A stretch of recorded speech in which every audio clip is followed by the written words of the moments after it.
Hello, everybody. Welcome, welcome. We'll be starting in just a couple of minutes. Oh, just realized you can't turn your cameras on and unmute yourselves. There we go. Perfect. So we'll be starting in about 3 minutes.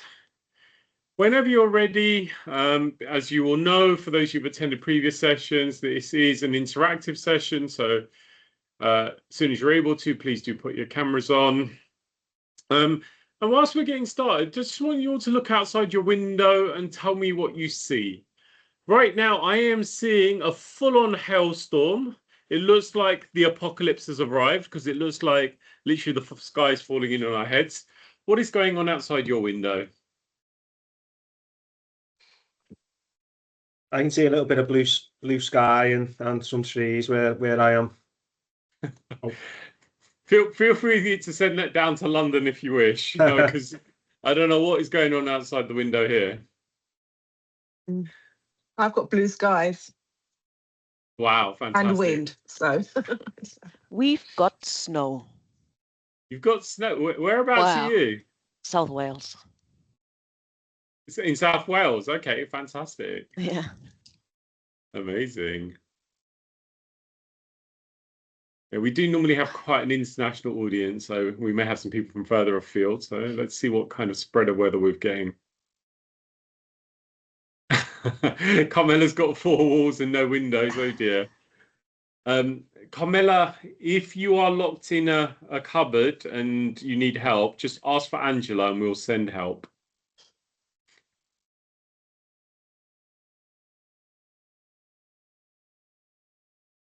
So just give it another minute and we'll get started. We're expecting a couple of hundred people today, so it's great that we've got such a good turnout. Oh, Nicola, sunny in London. I'm not sure what part of London you're in. We're in West London and it is definitely not sunny here. Southeast. We're in Northwest, so the other end of London. We might as well be in another city. It is what it is. Yeah, but it's cold. absolutely.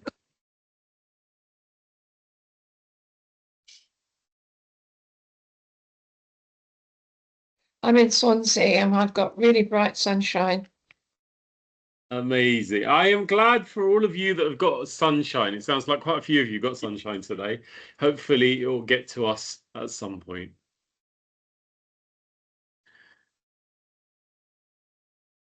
Hey.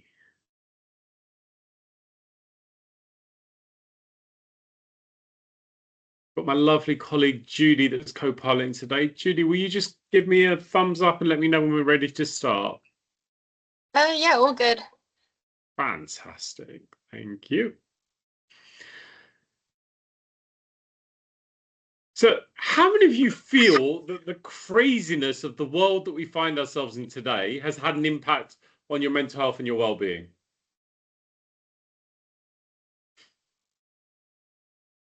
For those of you can see, for those of you that I can see, should I say, I can see a few hands going up.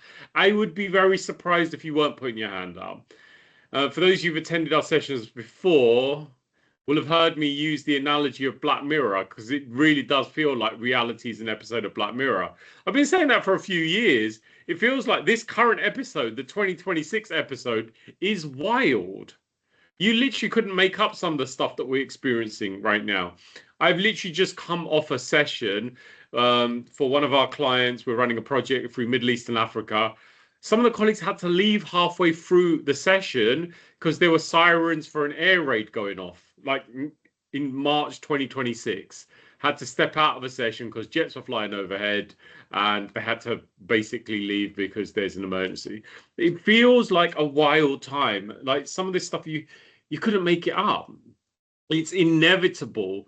The challenges and the pressures and the uncertainty we find in the world around us is at some point going to have an effect on how you feel.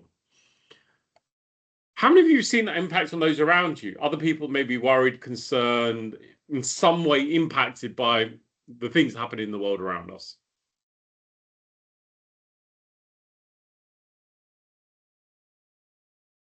Yeah, see a few heads nodding. Okay. But how many of you haven't felt the impact at all? Haven't felt any kind of stress as a result of what's happening in the world around us? Have not seen it in anyone else and feel like everything's just fine? I'm assuming by the very fact that you're here in this session that that's not the case. But even if it is, you're still welcome. Thank you for being here, being part of this discussion. We can obviously learn and grow together by being willing to have conversations and explore our experiences. So regardless of what your thoughts and perspectives are, I am grateful for you to be here, to be joining in this discussion. This session is being recorded, and that's just because we want as many people as possible to be able to engage in today's topic. So it just will be available to those that weren't able to attend in person, and also for you, if you want to share this with friends or colleagues. If you don't get to attend all of today's session, or you want to recap on any of the elements of our discussion, that recording will be shared with you all after we finish the session today. Actually, how many of you have attended one of our sessions before? We do this regularly, but how many of you attended one of our sessions before? Okay, I see lots of hands going up, so that's great. Lots of familiar faces of people that have been with us before. And even if you haven't, if this is your first time attending one of our sessions, thank you for being here. Thank you for investing your most valuable resource, your time, to attend this session.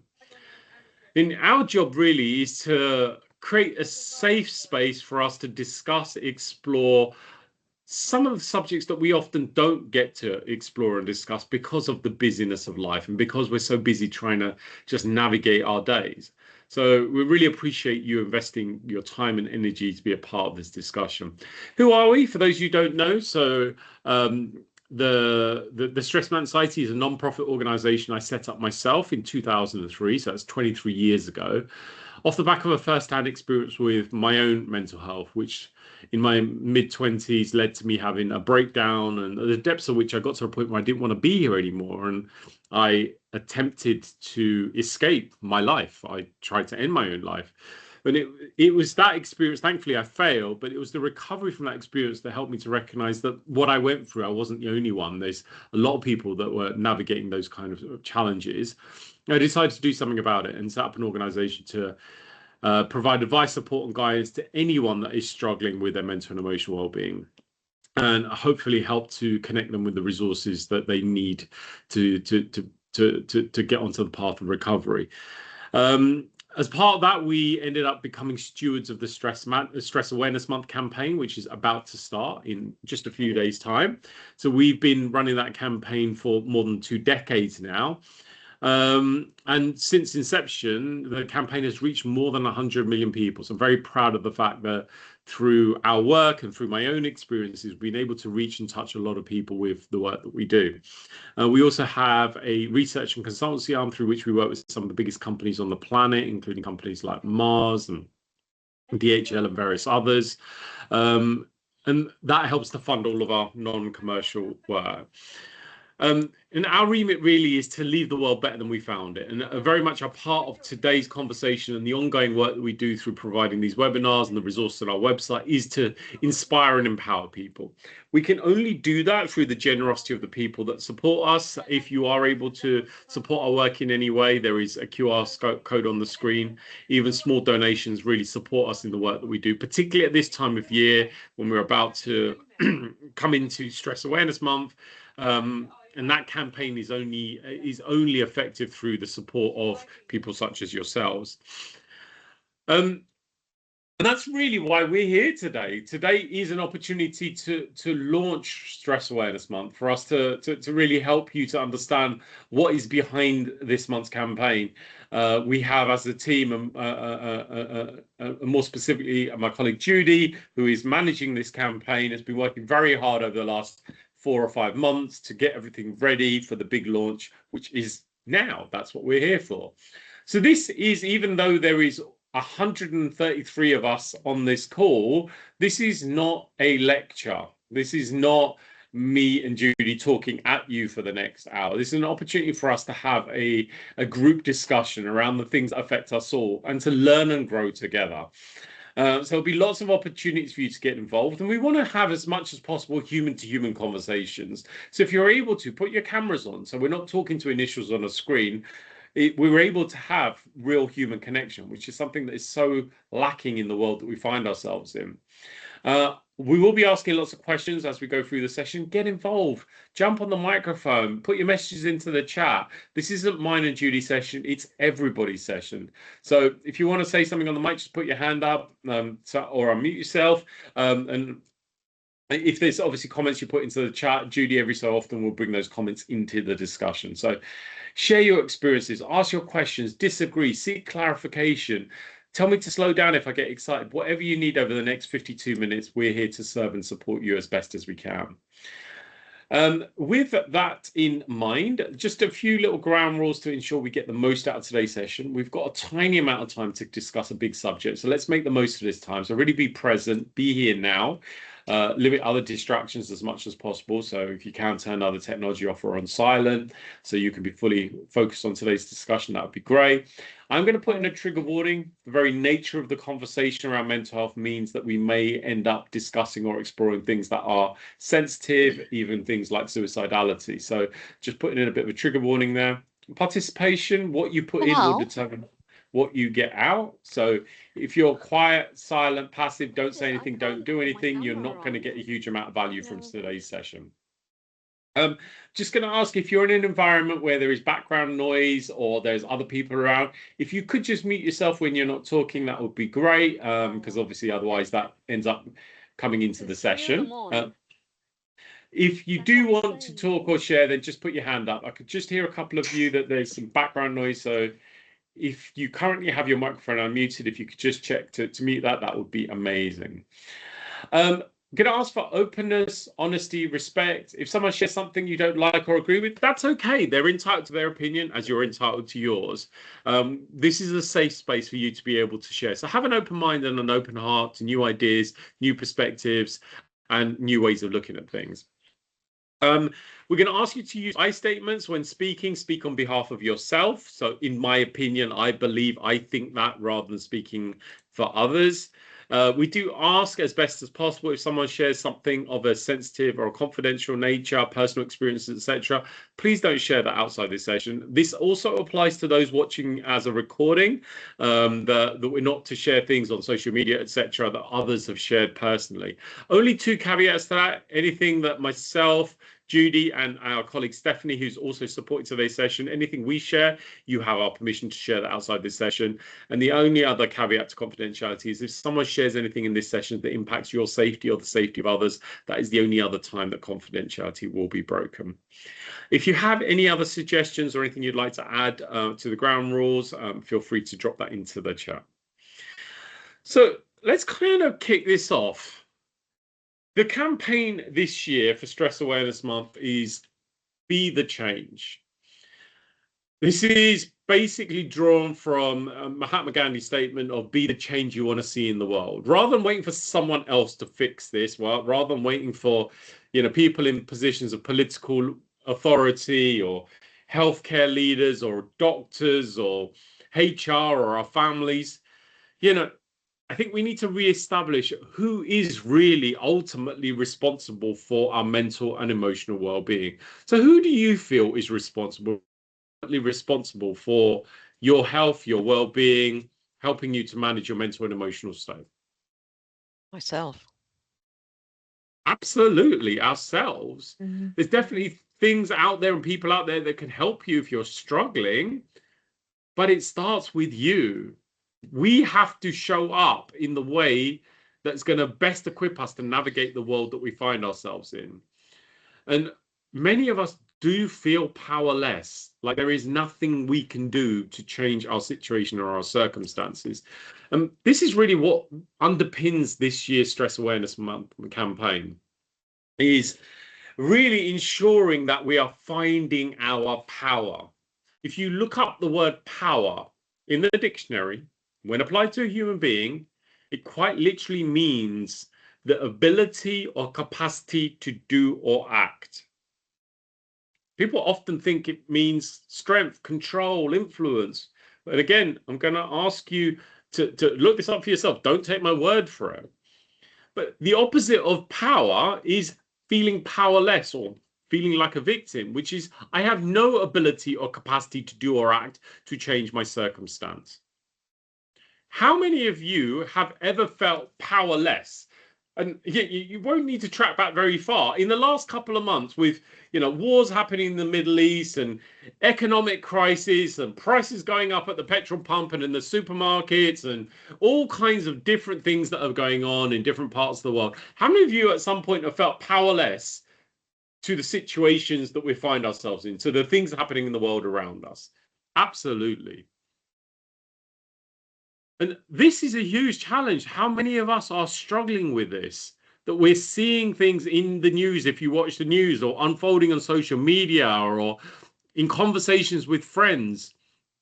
I've got several clients that are in and around the Middle East. I've got 2 colleagues that have got families in Dubai that right now are locked down in their homes because there's literally missiles flying overhead every day. And there are a lot of people that are feeling powerless. I said I've just literally come out of a call where people are feeling that way. And this, for me, is a huge concern. It's not only are there situations that are happening around us, but most of us don't really have any influence on the outcomes of those situations. And then that's obviously like it instigates stress, where your body has gone into a survival mode, fight or flight state, in preparation to deal with the stress. However, when you're experiencing stress, your body is expecting to be fighting or running away from a saber-tooth tiger. It's expecting to do something. Most of us can't do anything. So there is no outlet for the stress. So you get stuck in that state. A short-term experience of stress to, run away from the rabid dog that's chasing you in a park, or escape from a burning building or something like that's fine, because that's how it was intended to be used. Living in a state of stress is not sustainable. You can't be running from the saber-tooth tiger forever, because you get exhausted.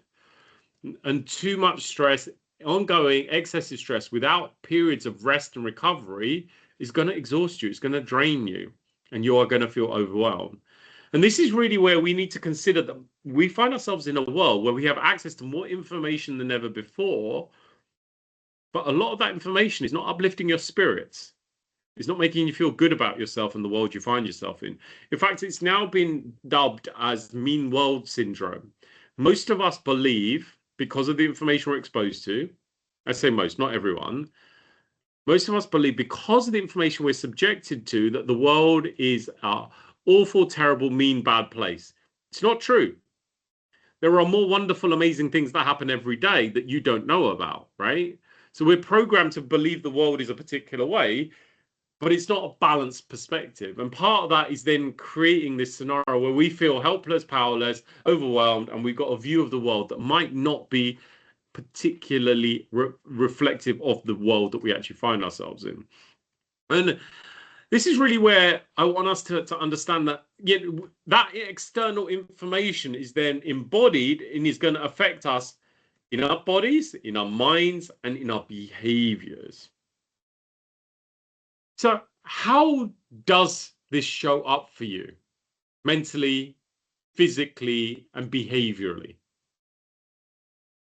With the world we find ourselves in, with the information that we're being exposed to every day, as Christine's saying, the media, the fear that's been disseminated, and you're probably right. People are easier to control when they're scared.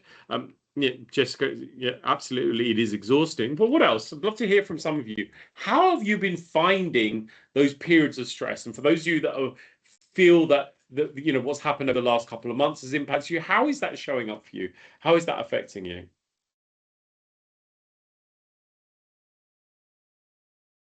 Many of you saying things like draining, overwhelming, withdrawing, can't think clearly. Nicola, I'm with you. I don't watch the news as well. Unfortunately, a lot of this information you can't escape from it. I've tried to restrict my social media use, but it ends up in WhatsApp groups. It ends up with colleagues talking about it, overhearing conversations. So it's harder to ignore this. Worrying, physically draining, not sleeping at night. Absolutely.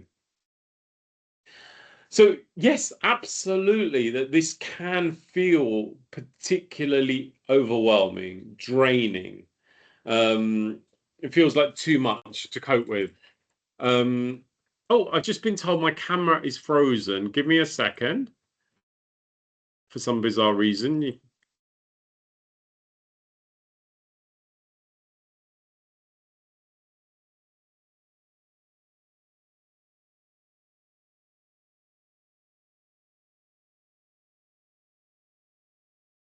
Neil, we can't hear you now. Can you hear us? Or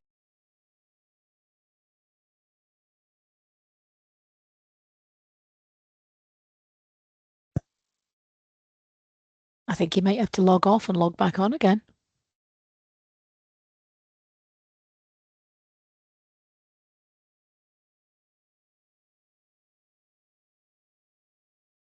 sorry, Neil's mic and camera has gone off.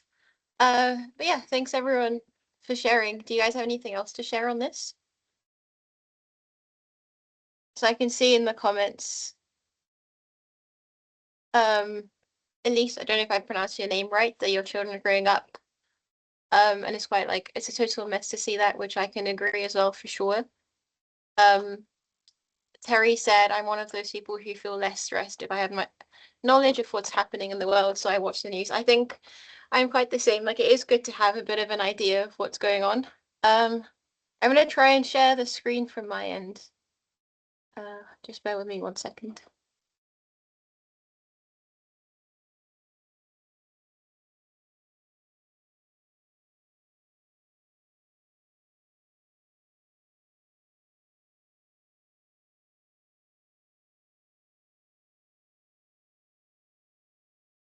Can you guys see my screen?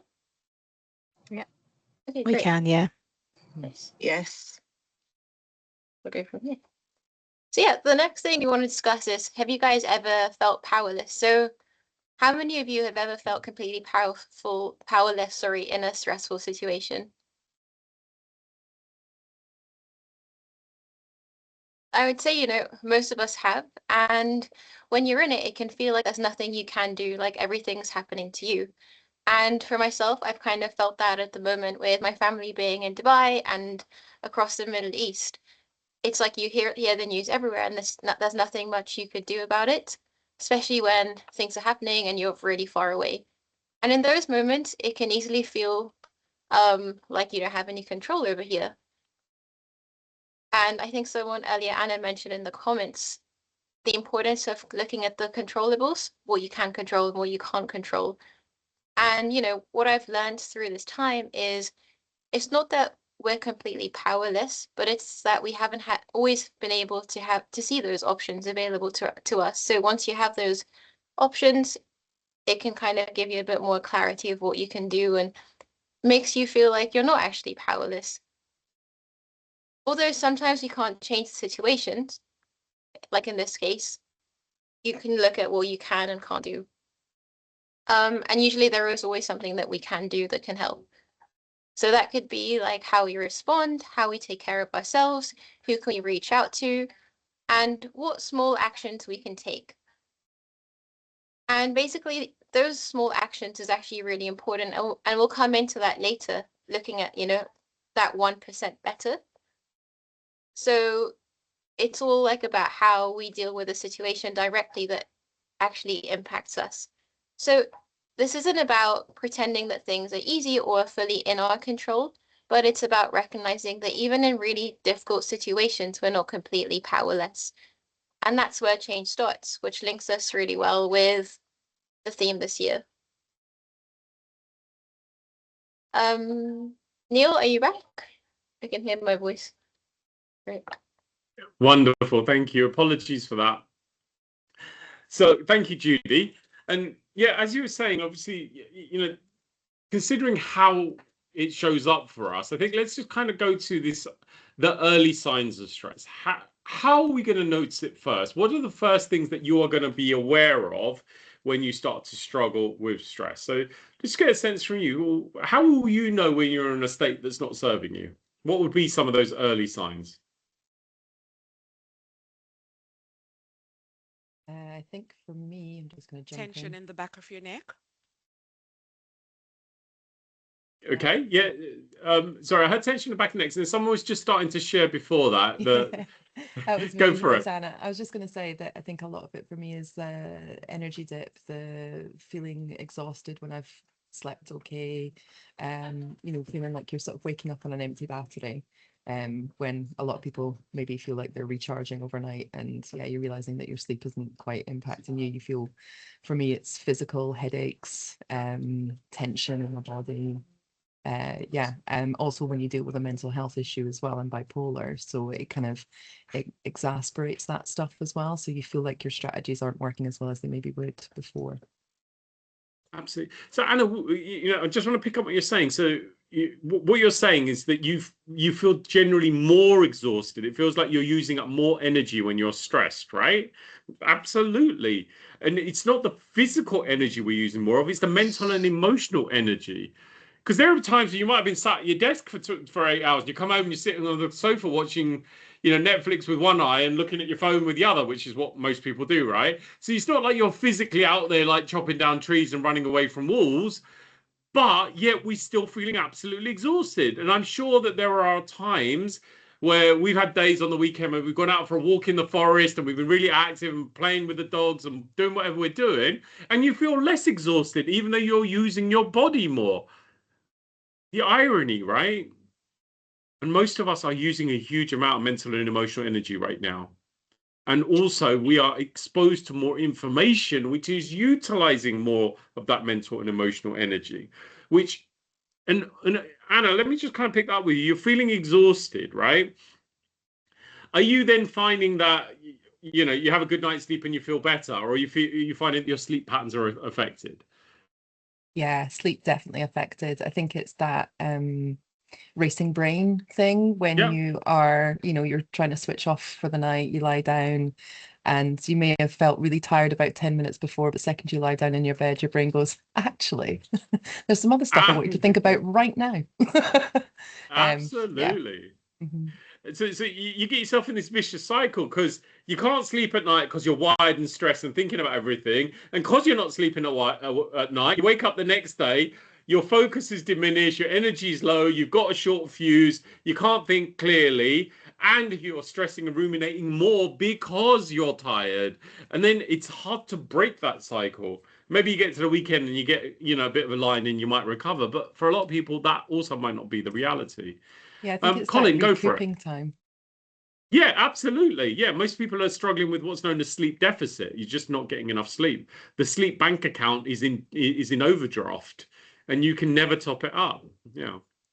Thank you, Anna. Colin, you've got your hands up. What would you like to share? Colin Crawford? Okay. We'll come to Alice. Alice Kabanda, you have your hand up. What would you like to share? Sorry, that was a mistake. That was way No. before. Sorry. No worries. Sorry. That's all good. So here's the thing. Spotting it early allows us to take action to do something about it. The earlier we notice those early signs, the better equipped we are to be able to take action to prevent it from becoming a more serious issue. So Anna's kind of given us a suggestion of how it shows up for her first. What about for the rest of you? What would be those early signs that would suggest that you're not operating at your best potential, that you are struggling? How would you know? What shows up for you first? For me, I have disturbed sleep, Okay. and then my brain just goes off and has some really weird dreams, where obviously it tries to. I don't think it tries to clear the picture. Yeah, fantastic. I Yeah. always equate it. I don't know if anybody remembers. You used to get those puzzles that had 16 blocks, but there was a block missing, and you had to slide all the things about to Yeah, make the yeah. picture appear. My brain does that when I'm stressed. When I go to, when I try to get to sleep, I shut my eyes, and that's what my brain does. It starts moving all the pieces about, which is why I wake up next day and I don't feel at all rested, because my brain spent the night moving the pieces. Yeah. Thank you. David, go for it.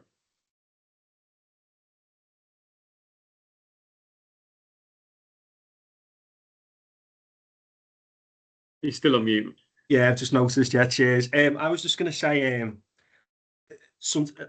a principal one for me. I can be quite sort of exasperated. So breathing. I put breathing in the chat. Trying to catch your breath when I'm particularly sort of anxious or stressed out. You know, if it's a high profile sort of meeting or whatever, and I'm nervous. I can feel the breathing in a social sort of interaction. I know I'm nervous. That's one of the biggest sort of telltale signs. And another one that I would say, we all probably know about the pain in the neck. And when I was younger, I used to think that that was just a turn of phrase. And then I've found out in the last few years that it's a very real thing, unfortunately. So yeah, that'd probably be my big two ones, I'd say. Absolutely, thank you, David. Before we get to Sabrina, Judy, what comments have we got in the chat? What are people sharing in the chat? We've got waking up at night, lying in bed writing emails in my head that I haven't had time to send all day. Loss of good habits. So stop exercising, feeling irritable, mood swings, switching between tasks quite a lot, which I think I'm guilty of too. We got like brain fog as well. Pushing away our loved ones, feeling exhausted, and quite a lot more. Yeah, and there's also that sense of being withdrawn and pushing people away. Yeah, absolutely. Nicola, go for it. Yes, as I was saying, for me, I get a bit quieter, and I can sometimes I feel like the tension going down from behind my neck into my back, and then I can be very irritable, and I don't want nobody to approach me. Yeah, That's my absolutely. signs and take on. Absolutely. I think I'm very similar. I tend to push people away and just shut down and just try and get on with the things on my task list without talking to people or engaging with those around me. Amazing. Thank you all for sharing and being so open. So I'd love to bring our wonderful colleague Stephanie into the conversation. She's joined us very recently as our head of comms, and as part of kind of the launch of Stress Awareness Month, we were talking about kind of our own experiences, and Stephanie's kindly agreed to share her experiences around the actions she took, how she was able to be the change she needed in her life to bring about positive benefits. So Stephanie, handing over to you. Thank you so much. When I think about the phrase "be the change," the first thing I reflect on is how others have shown up for me, and thinking about positive behaviours and examples that I would love to role model myself. And so learning from people around me. And I really reflected on, in particular, through difficult moments, how friends and family were able to support me. And that was a lot of it was actually very concrete, actionable things. So not just checking in to say, how can I help, but saying, here's a thing I can do to help. Here's an action I can take. And how about I pop by on Tuesday? So my downstairs neighbour, who is a lovely person, but I don't know her especially well, but we say hi when we cross each other, mentioned that she was having a medical procedure coming up, but mentioned it quite casually. And afterwards, I was thinking that she probably would need some extra support. She didn't ask for it. She didn't say, but reflecting on how others have shown up for me in my life, I thought, how about I suggest a couple of ways that I can step in to support her. So I just said, I'll be popping to the shops on Tuesday, and how about I pick up some of these things that you might need? And she was actually open and happy to have some of that support, and said, yes, actually, that would be great. And then there are a couple of other kind of small household things that I helped her with, but I found coming in with some specific suggestions, and rather than waiting for her to say, it was a nice way of being able to be the change, and actually I think has had a positive impact on our relationship as a whole, which is nice. Thank you, Stephanie. And this is interesting because, Stephanie lives in London as I do. London in 2024 was voted as the loneliest city on the planet. I kid you not, you can look that up, but it's an actual fact. And you know, there's 9 million of us, yet it can feel like one of the loneliest places in the world. There is a direct correlation between the degradation of society, of community over the last 60 or 70 years and the increase in issues around mental health and suicidality. Many of us do feel lonely. We don't congregate in the ways that we used to. For anyone that kind of, you know, if you look around your local neighborhood, how many of the pubs have shut down? How many of the local coffee shops and cafes are not being frequented anywhere near as much as possible? From my understanding from the data, people don't go to churches and mosques and temples as much as they used to. So the places where human beings would gather and connect and congregate are slowly going out of fashion. And more of our conversations are like this on a video screen. But human beings need physical connection with other human beings. We need meaningful connection. Someone to be able to just to, you know, chew the fat with and just talk and express yourself. And be able to lean on people around you, that sense of community that is so crucial. And Dana, as you said, yeah, after COVID, things changed, never went back to how they used to be. And from what I've heard over the last couple of days talking to clients, there are some of our people we're working with in different parts of the world that have already got lockdowns back again, energy lockdowns in places like Sri Lanka and various different other countries around the world, where a certain number of days of the week, they've already been told because of fuel shortages that they're basically being asked to stay at home and work from home. What I'm suggesting here is the challenge with that is we lose human connection, which is already being lost. And if we are going to combat this growing epidemic of loneliness, of mental health and suicidality, we do need to ensure that we've got time for real meaningful human connection. And part of the change that we can be is to show up for our friends, our family, our community, our colleagues. Exactly as Stephanie suggested, just being able to knock on a neighbor's door and ask them how they're doing, and if they fancy a cup of tea, what do they need? Checking in on a colleague, checking in on someone around you that might have been a bit more quiet. I think that's part of what we can do. But awareness in and of itself doesn't lead to change. Action leads to change. And I think we all find ourselves in a world where we have too much information already, right? Put this to the test. Let's just see how many of you have access to all the information that you need, the basic information to have health in your life. How much water should you drink? What's the commonly accepted? Someone said a gallon, but what's the commonly accepted advice? There we go. Anna's got it in the chat. 2 liters. 2 liters a day. Right? Absolutely. Most of you have heard 2 liters. I'm seeing that coming into the chat. So most people have heard of 2 liters a day, right? 2 liters or eight glasses, which equates to about 2 liters. How many bits of fruits and vegetables should you eat? I appreciate those in Britain will have a slightly different answer than maybe others 5 from a day. different parts of the world. 5 a day. We've all heard the 5 a day, right?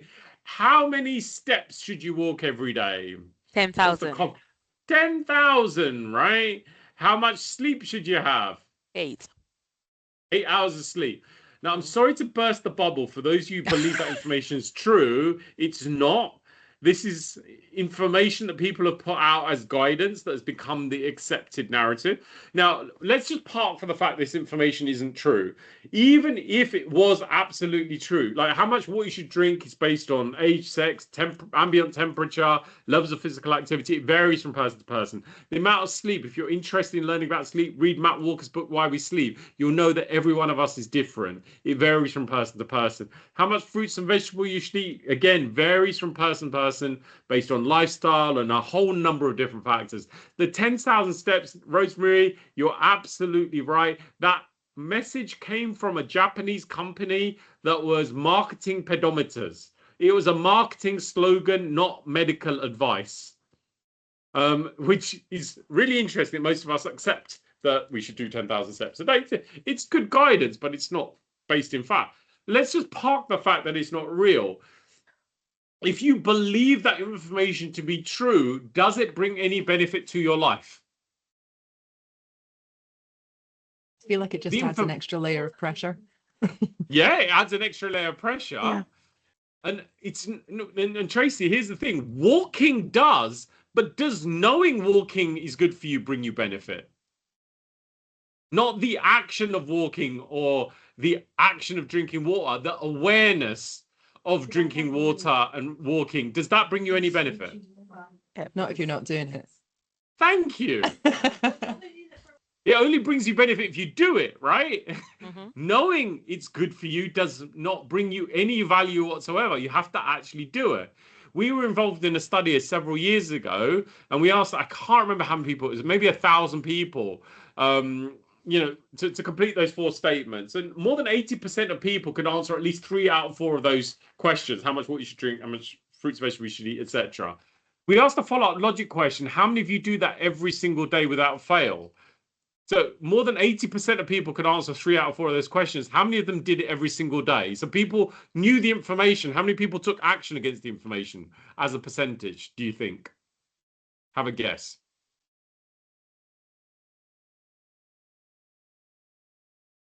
Give me a guess. 10%? Somebody saying 10%? 23%. Wow, Elise has gone high. You got 20%. You'll be shocked to know it was something like 2.9%. That's the vast majority of people had the information, but hardly anyone did anything with that information. The point I'm making here, we live in a world where we have access to so much information on ChatGPT and TikTok and YouTube and Instagram and so on and so forth. But having the information, doing nothing with it brings you no benefit. So in a world where everybody knows everything, nobody does anything. This whole campaign for this year is not about giving you new information. It's not about telling you what to do. It's about getting you to act on what you already know. It's about showing up in a way that we are able to exemplify and inspire others to take action. Because when you act, and if enough of us act, then others will start to follow suit. Does that make sense? Don't tell people what to do, show them. And the benefit, firstly, is to you. And as you're getting the benefit, you're also inspiring others to do the same. So I want to bring Judy in here. Camilla, I see your hand up. We'll come to you in a second. But Judy, do you want to just talk us into this whole idea of Be the Change, this call to personal agency? Yeah, so the idea kind of came about. I think we spend a lot of time waiting for someone to do something, and then we always follow.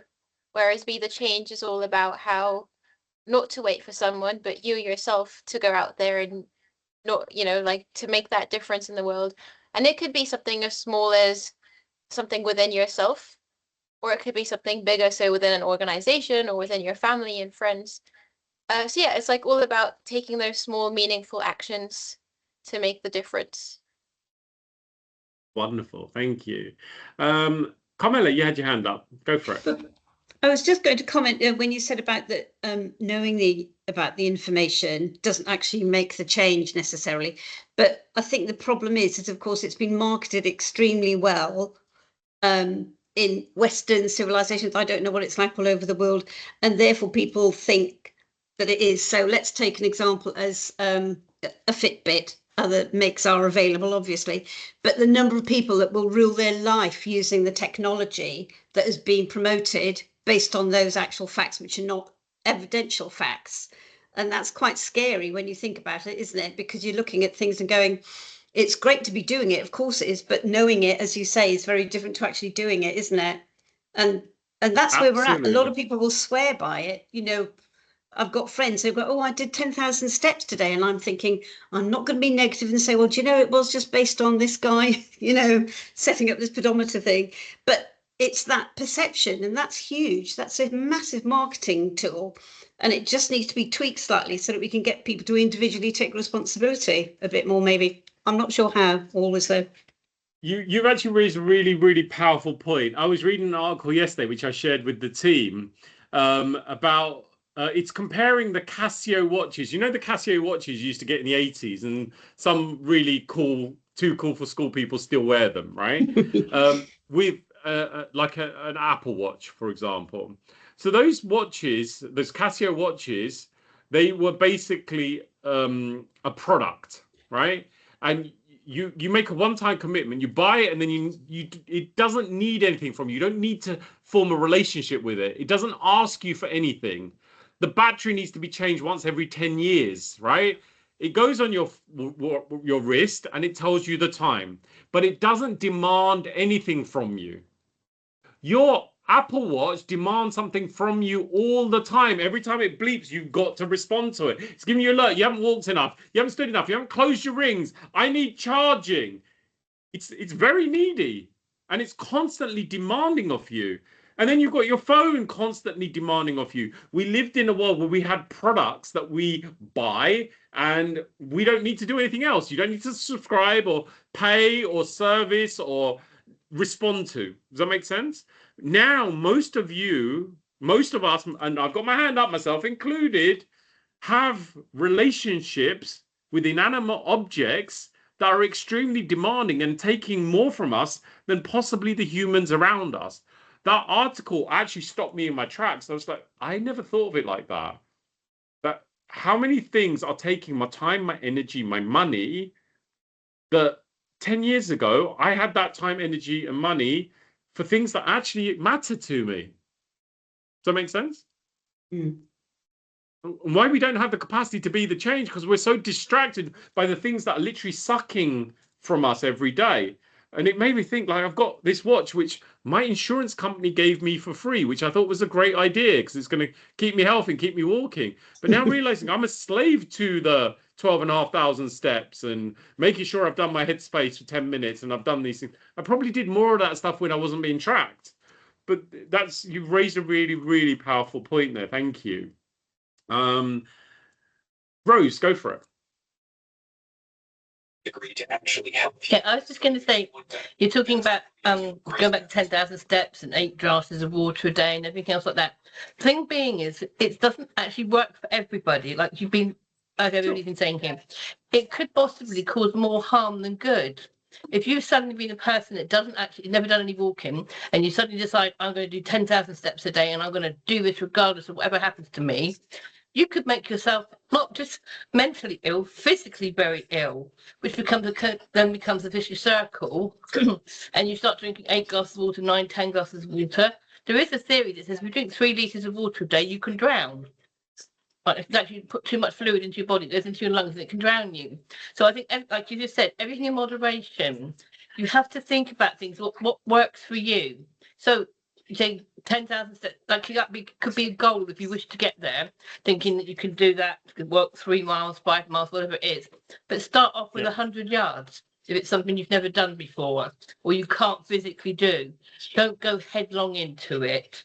And I think that's the trouble. We've been pressurized into being made to say, you've got to do this, you've got to do it. You haven't got to do it. We've got to try and take a step back from that and stop stressing ourselves out, thinking, I'm not as good as next door, I'm not as good as my friends, I'm not as good as so-and-so, or they can do this, they can do that. It doesn't matter what they can do, it's what you can do. And I think that's part of the reason, that's one way of trying to stop ourselves so stressed. I'm not saying everyone can do that, I'm not dictating to anybody at all, please don't think I am, but I just find I find it very annoying because I've got friends who do it. Oh, I've done my 10,000 steps. Oh, I did 15,000 steps today. Well, whoopie-doo-dah, aren't you lucky? I wish I could do 15 steps some days, you know? So that's my theory on it. So, okay. Thank you, Rosemary. And it's an interesting point because if we're so busy listening to the external messages, you're missing the most important messages, which are the internal ones. And when we trust the device on your wrist or on your ring or on your phone or whatever, is that overriding your ability to trust yourself? And what I'm suggesting here is there isn't a one-size-fits-all solution. You're right, but we need to get better at listening to ourselves. And inside, you know what's good for you if you really paid attention, right? But most of us are so busy, distracted by the external noise, we don't really get to trust ourselves, our intuition, and our inner guidance. You know that if you really pay attention, the thing that you eat, whether it's good for you or not, right? And your body will tell you within a couple of hours. When you've eaten something healthy, you're going to feel good. If you've eaten a Big Mac and chips, you might feel good for like 5 minutes. But I promise you, if you're really paying attention, your body will give you some feedback to say, this probably isn't serving me best. You know, the food that if you leave it on the counter for 10 years, it still won't rot because it's filled with preservatives. Yeah, your body will be able to pick that up. If you drink 6 shots of whiskey and 3 pints of lager, yeah, you might feel good in the moment, but I promise you at some point you're going to feel not particularly good, right? Your body will tell you that if you're paying attention. If you're constantly around stressful situations, again, if you pay attention, you will be able to pick that up. And this is